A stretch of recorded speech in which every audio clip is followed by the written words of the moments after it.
Did you know the Thurman Brisben Center has transformed thousands of people's lives? They let the love flow and encourage and lift people up. If you'd like to be part of that transformation, stay tuned to hear how.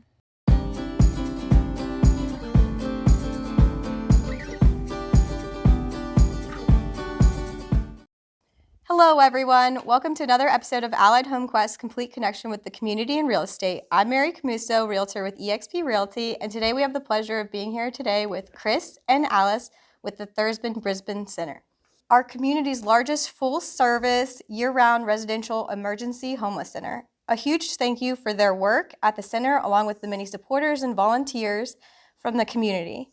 They have impacted so many lives already, and their hard work is beyond appreciated. Thanks, Chris and Alice, for being here today.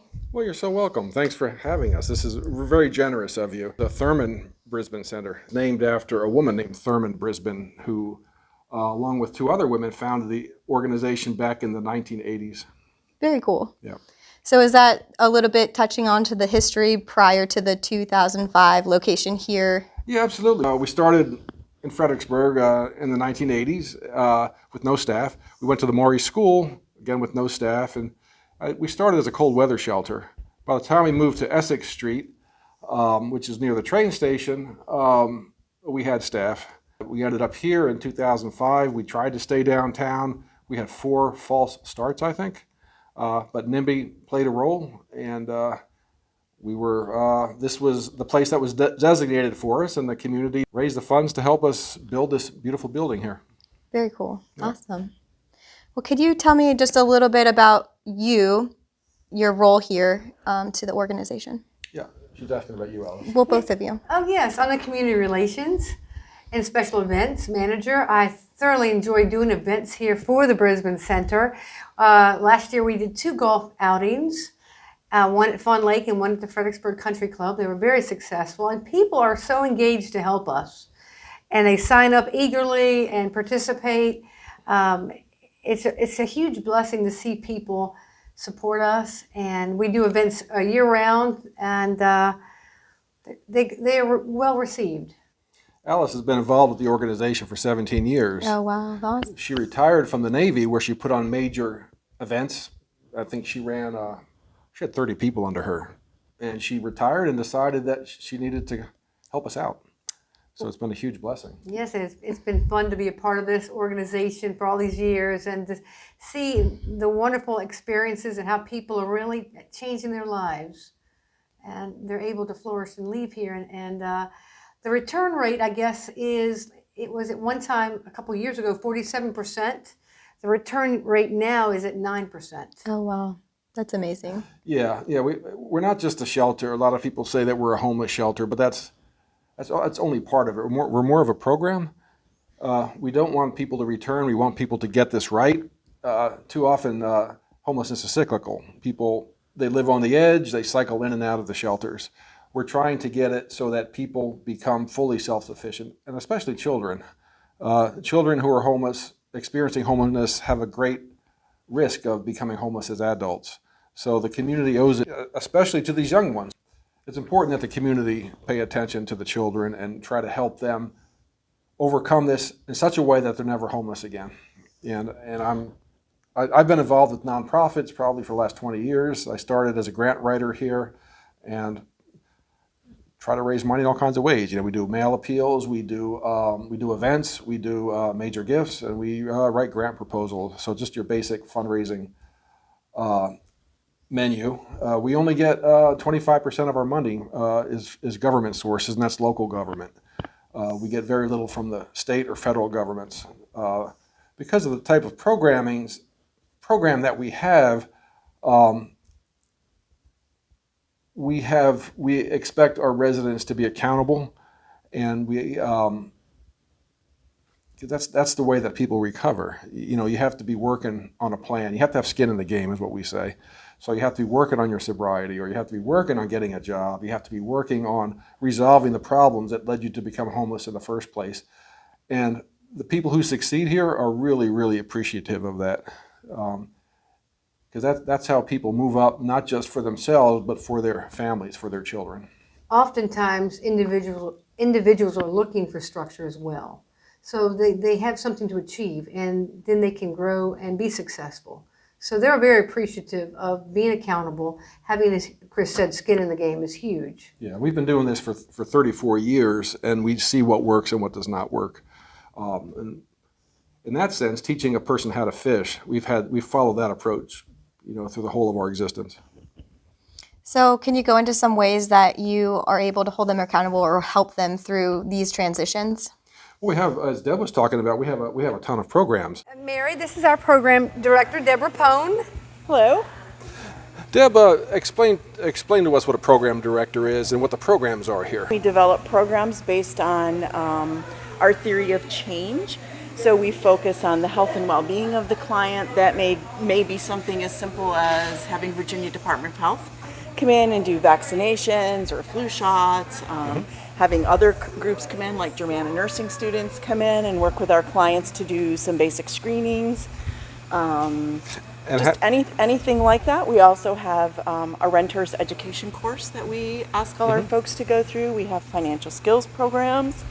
We have parenting skills programs.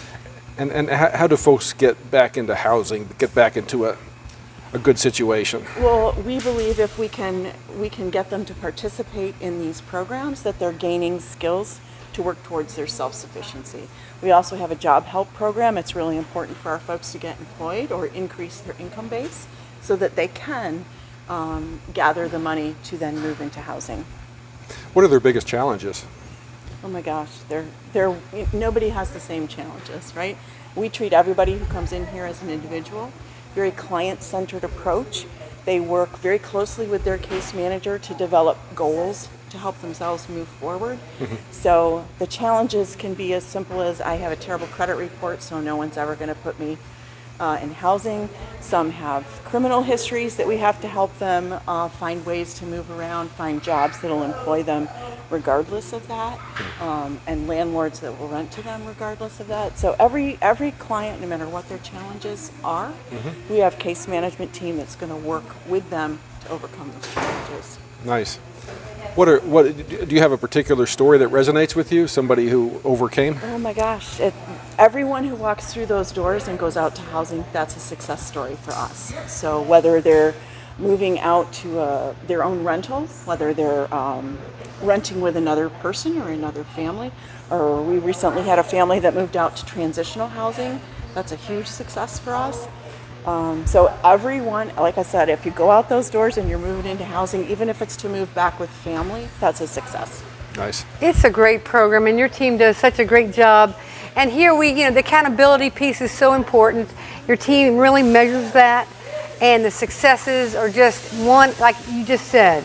Each one's a different one, and each one's a great success. So thank you for all you do and your team, and we're excited to see all the new things happening in the new year. Thank you so much. They have some kind of mental illness they need to get under control, some kind of physical illness. Somebody blew a knee out and they can't work at their carpet laying job anymore, for instance. We help them find different ways of work. We help them get the medical care that they need, the mental health care that they need. If there's a substance abuse problem in there, we help them to get help for that. We help them find childcare. A lot of people don't know, but you can get childcare at a greatly reduced rate through certain channels. And so we help them make these linkages. Renter education, what are your renter's rights? Getting your debts under control, financial literacy. Some people don't know how to write a check, for instance. Some people have never written a check. And so we teach these things about what it takes to become self-sufficient in the community. And especially, as I was saying before, if you grew up homeless, if you grew up in a poverty situation, you're not going to get these skills. And so that's what we find, is a lot of people do not have them, and so we teach them. Also, Chris, to that, the children are extremely well loved here by the social workers, and there's so many programs for the children to be a part of. It's huge for children not to be isolated. The school system works with us. The children are picked up first here at the bus stop, and they're the last to get off the bus. So no one knows. The child knows that they're not in a homeless facility, because they're first picked up and then last dropped off by the schools. There's no other child on the bus saying, "Oh, you're getting dropped off at the homeless shelter." So there's a lot of sensitivity, around that. And a lot of people, if they're homeless, they feel ashamed. So there's privacy here. We respect people's privacy and their dignity. I've heard from former residents who said that the dignity is the hardest thing to get back. You just feel bad about yourself, and how do you get that back?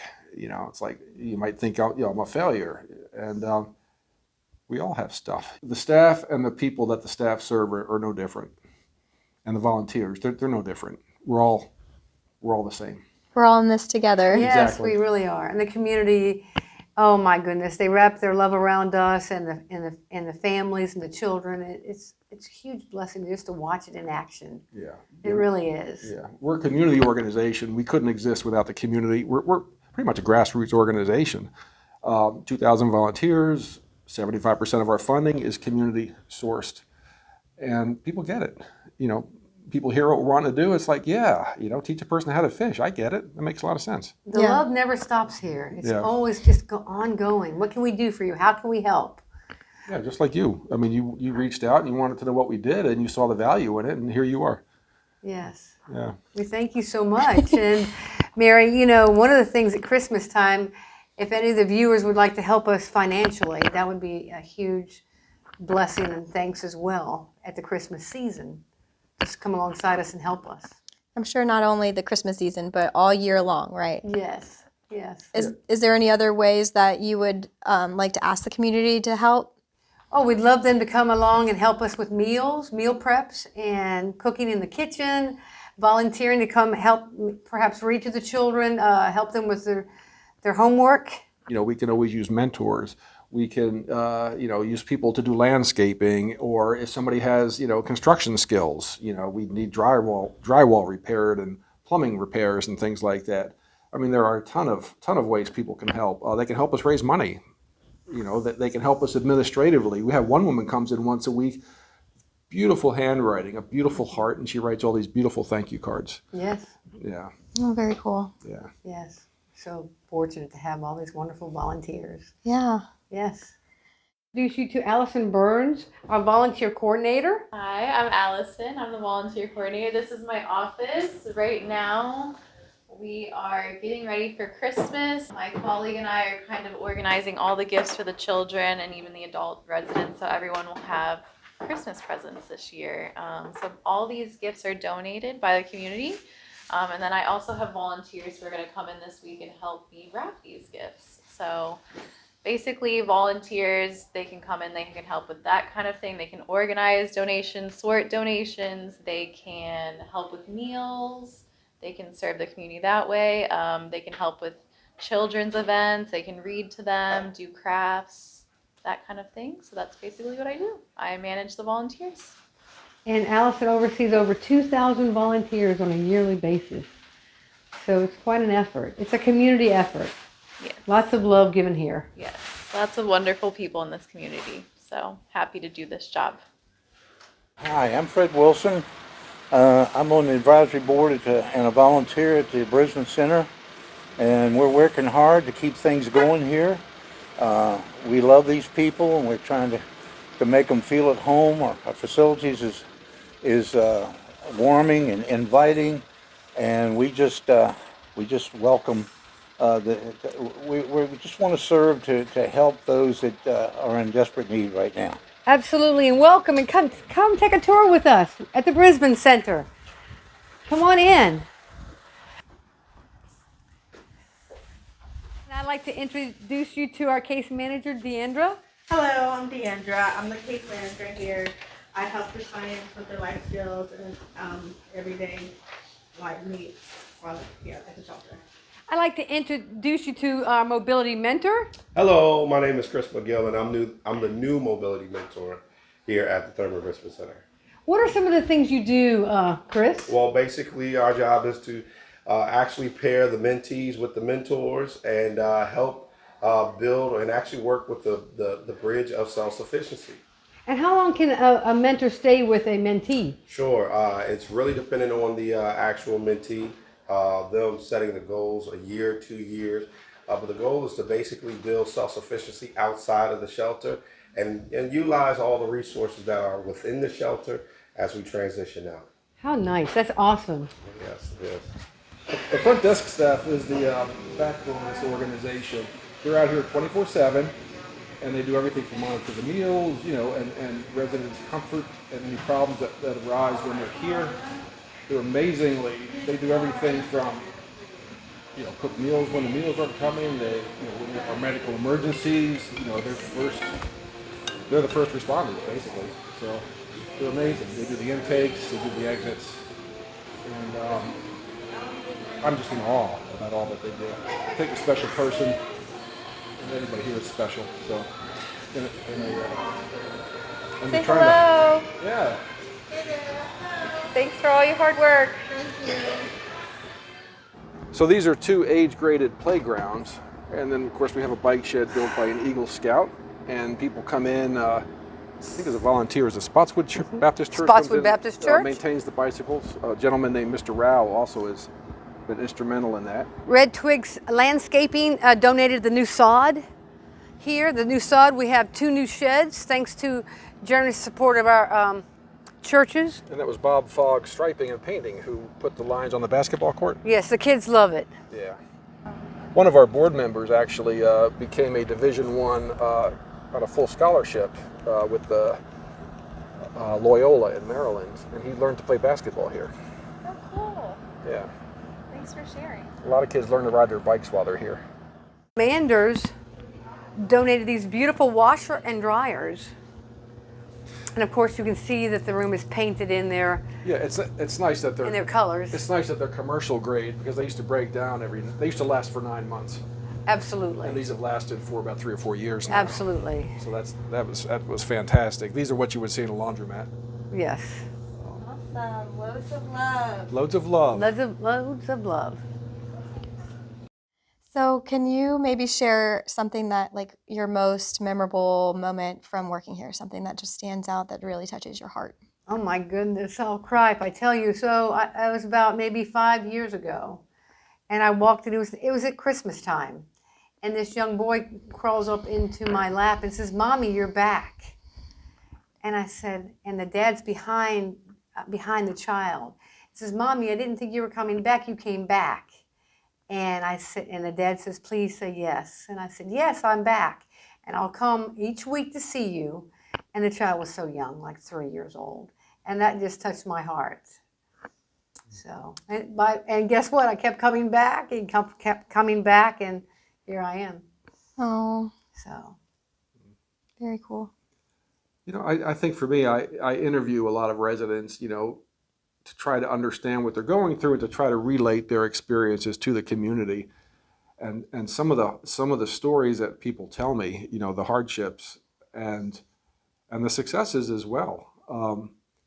What stands out for me, one is a family with 4 kids, and they were living in a single hotel room for 7 years.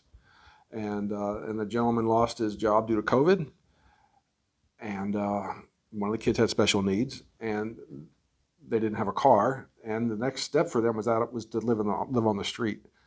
But they came in here and they worked hard, and they got mentors. They're still working with a mentor. The parents are, and they're in a house, and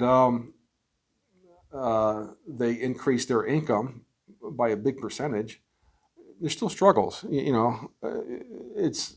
it would be nice to say everything is a fairy tale ending, but it's a struggle all the way through, and the homelessness is generational. So, but if this family makes it, those 4 kids will never be homeless again. Which is amazing. Well, thank you so much for everything you do. It's big. It's big. oh, it's our pleasure. It's a pleasure. You're welcome. So maybe you could tell us something that most people don't know about the center. I'm just always amazed by how this is a community endeavor. This is a really generous community, this Fredericksburg region. It's just, this couldn't exist without the community. This couldn't exist without the volunteers who come in daily, weekly, monthly, year after year. We have 2 board members who've been with us for 34 years. Wow. We have 2 former residents on our board. This is a